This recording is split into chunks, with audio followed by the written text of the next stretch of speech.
Welcome to my channel SK knowledge class. आज की इस वीडियो में हम आपको बताएंगे Bihar board matric compartmental exam 2022 math solution part 4 जो कि 1 से 3 तक हम बना चुके हैं। अगर आप उस वीडियो को नहीं देखे हैं तो चैनल पे जाके देख लें।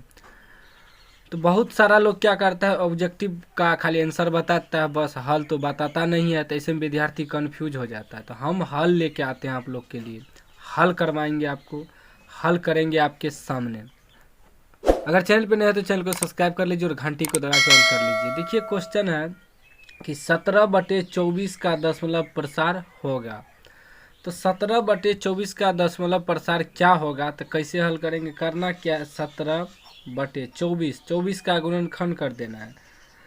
2 दूनी 4 दूनी 8 तिया 24, यानी कि हर का गुणनखंड कर देना है। तो क्या आ गया, 17/1 2 3 2 पर पावर 3 गुना 3।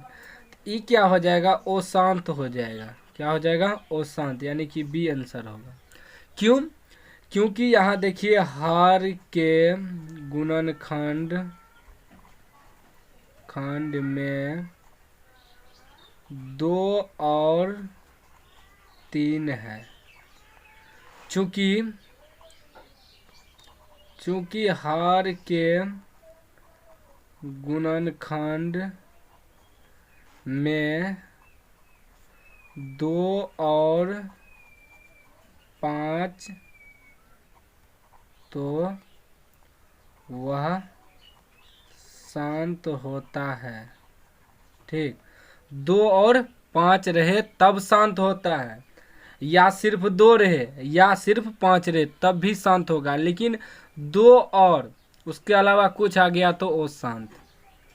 ठीक, अब पावर कुछ हो रहे उससे कोई मतलब नहीं है। इस तरीका से निकाल सकते हैं आप लोग। ठीक, चलिए नेक्स्ट सवाल। अगला सवाल है, असंगत समीकरण के युग्म हल होता है। तो देखिए असंगत समीकरण हल, असंगत हुआ जैसे कि समीकरण ऐसे बराबर चले गया, ये कहीं नहीं कटेगा ग्राफ पे, तो असंगत हो गया। असंगत का हल जो होता है कोई हल नहीं, क्योंकि वो कहीं नहीं कटेगा। ठीक, अगर पूछ देता संगत समीकरण का हल, तब क्या होता, हल होता। ठीक, हल होता। ठीक, लेकिन यहाँ असंगत का रहा है तो असंगत समीकरण का हल कोई नहीं होता है, यानी कि हल होता ही नहीं है। चलिए नेक्स्ट सवाल। अगला सवाल है, चित्र से y का मान होगा। ठीक, ऑप्शन भी दिया है हमको। इस सवाल में जो है ना ज़्यादातर विद्यार्थी कंफ्यूज होता है। ठीक, आपको कंफ्यूज नहीं होना है, क्योंकि हम आपको अच्छे तरीक़ा से शॉर्टकट तरीक़ा से समझाएंगे। यहाँ का रहा है y का मान, y यहाँ है। ठीक, और एक चीज़ थोड़ा सा समझिए तब हल करेंगे कि देखिए हमको एक लाइन ऐसे दिया, यहाँ y है, तो अगर एक लाइन ऐसे रहे ना तो यहाँ जो है उस पर 180 का कोण बनता है। कितना, 180। तो वही एक तरीका से देखिए ये लाइन ऐसे है, यहाँ से यहाँ कितना बनेगा, 180। जब 180 बनेगा तो 180 में एगो हमको दिया है 125 डिग्री, ई कोण और ई कोण मिला के कितना होगा, 180 डिग्री। उसमें से एक कोण दे दिया है 125 डिग्री, घटा देंगे तो हमको ई कोण निकल जाएगा। ठीक, तो घटा देंगे तो कितना आ जाएगा, ई बच जाएगा आपको 55 डिग्री। ठीक, यानी कि ई कोण कितना हो गया, 55 डिग्री। अब क्या बचा, एक कोण, क्योंकि एक तरीका से त्रिभुज बन जाएगा तो हमको निकालने में आसान रहेगा। अब एक चीज़ और ध्यान दीजिए, ई रेखा देखिए ऐसे है, ई बगल का 70 डिग्री है तो यहाँ भी 70 डिग्री होगा, क्योंकि एकांतर कोण है। इसका कोण इधर है तो इसका कोण इधर है, तो इस रेखा पर जो भी एकांतर कोण होता है ना बराबर होता है। तो ई 70 है तो ई 70 होगा, जैसे ई वाई है तो ई वाई हो जाएगा। ठीक, जितना कोण है। अब देखिए एक तरीका से त्रिभुज में 1 2 कोण मालूम हो गया, तीसरा निकल जाएगा। क्यों, क्योंकि त्रिभुज के तीनों कोण का योग कितना होता है, 180 डिग्री। ठीक, उसमें घटा देना है क्या, ये दोनों को जोड़ के, तो तीसरा अपने निकल जाएगा। अब 55 और 70 जोड़ेंगे तो कितना हो जाएगा, 25 डिग्री, और 180 से 125 डिग्री घटाएंगे तो कितना आ जाएगा 55 डिग्री। यानी y बराबर कितना निकल गया 55 डिग्री, यानी कि शॉर्ट कोट निकालना है। ठीक, y के मान कितना निकल गया 55 डिग्री, जो कि बी में ऑप्शन है। ठीक, इस तरीका से आपको शॉर्ट कोट निकालना है। ठीक, समझ गए। चलिए नेक्स्ट सवाल। अब देखिए अगला सवाल है, कार्तीय तल में स्थित किसी बिंदु 6,4 के भुज का मान होगा। तो देखिए भुज जो होता है ना, इसमें देखिए ये बिंदु जो है 6,4, ठीक, यानी कि x, y होता है। तो x वाला भुज होता है और y वाला कोटि। तो हमको भुज कह रहा है ना, तो भुज क्या हो जाएगा x वाला, यानी कि 6। वही कोटि पूछ दे, कोटि तो क्या होता है y वाला, यानी कि 4। इस तरीका से आप आंसर निकाल सकते हैं। तो हमें यहाँ क्या मांग रहा था भुज का मान, तो भुज क्या है 6 हो जाएगा। अब कोटि पूछेगा तो कोटि क्या हो जाएगा 4 हो जाएगा। तो आप अपने हिसाब से बना लीजिएगा जो वहाँ पूछेगा। चलिए नेक्स्ट सवाल। अगला सवाल है, प्रथम 5 प्राकृतिक संख्याओं का माध्य होगा। माध्य का रहा प्राकृतिक संख्या का ज्ञात करने। तो आप लोग घबराइए नहीं, हम हैं ना, हम आपको सिखाएंगे गणित हल करने। देखिए प्रथम 5 प्राकृतिक संख्या। प्राकृत संख्या क्या होता है, प्राकृत संख्या वो होता है 1 2 3 4 5, इस तरीका से डॉट डॉट डॉट। अगर यहाँ कहता 6 तो हम 6 को लेते, 7 कहता 7 को लेते, जय को कहेगा वही को ले लेना है। हम क्या कर रहे हैं 1 2 3 4 5 को ले रहे हैं।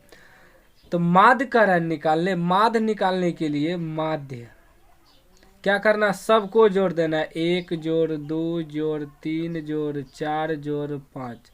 अब बटे में क्या करना है, जितना संख्या रहे ना उतना से भाग दे देना। कै गो संख्या 1 2 3 4 5 से भाग दे देना है।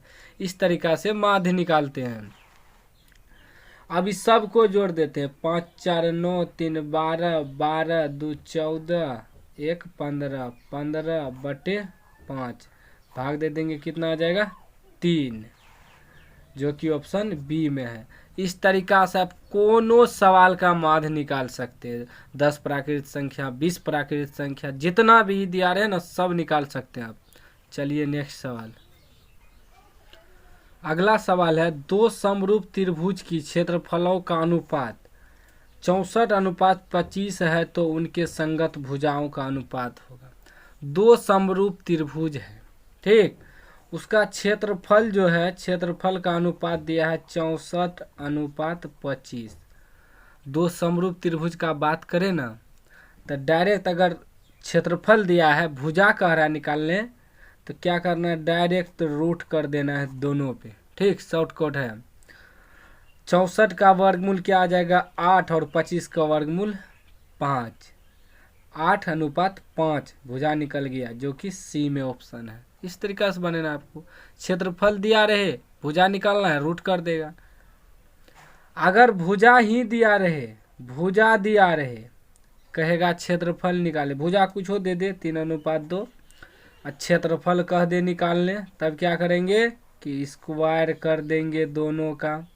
3 का स्क्वायर 2 का स्क्वायर, 3 का स्क्वायर 9, 2 का स्क्वायर 4। दोनों विधि से आप बना सकते हैं, भुजा कहे कि क्षेत्रफल निकालने कहे, दोनों बना सकते हैं। ठीक ना। अब चलिए नेक्स्ट सवाल। अगला सवाल कर रहे, यदि बहुपद पी एक्स बराबर x² - 2x + 5 के शून्यक अल्फा कमा बीटा हो तो अल्फा इंटू बीटा का मान ज्ञात करें। समीकरण क्या दिया है, x² - 2x + 5। ठीक, यहाँ होता है a b c। ठीक, यहाँ नहीं कुछ तो एक है तो a का मान हो जाएगा, अब b के जगह -2 हो जाएगा, c के जगह 5। सिर्फ x² और x को छोड़ देना है। Alpha into beta, alpha into beta बराबर सूत्र होता है c/a। c की जगह क्या है 5 बटे a के जगह क्या है 1, यानी कि 5, जो कि ऑप्शन ए में है। बन गया। कहीं कहीं आपको पूछ देगा अल्फा प्लस बीटा का मान, तो क्या करना, अल्फा प्लस बीटा का सूत्र होता है -b/a। तो -b के जगह क्या है -2 बटे a के जगह क्या है 1, यानी कि माइनस प्लस 2 आ जाएगा। ठीक, इस तरीका से आप सवाल बना सकते हैं। चलिए नेक्स्ट सवाल देखिए। अगला सवाल है, यदि 3 थीटा बराबर 90 डिग्री तो 10 थीटा का मान होगा। हमको दिया है 3 थीटा बराबर 90 डिग्री। जब थीटा बराबर निकालेंगे तो 90 डिग्री गुना में है तो भागा में आ जाएगा 3, 3 से काट देंगे 30 डिग्री, यानी कि थीटा का मान कितना आ गया 30 डिग्री। अब हमको क्या कर रहा है 10 थीटा, 10 थीटा, थीटा की जगह क्या ले लेंगे 30 डिग्री। और 10 30 डिग्री का मान होता है 1/√3 जो कि सी में है। चलिए नेक्स्ट सवाल।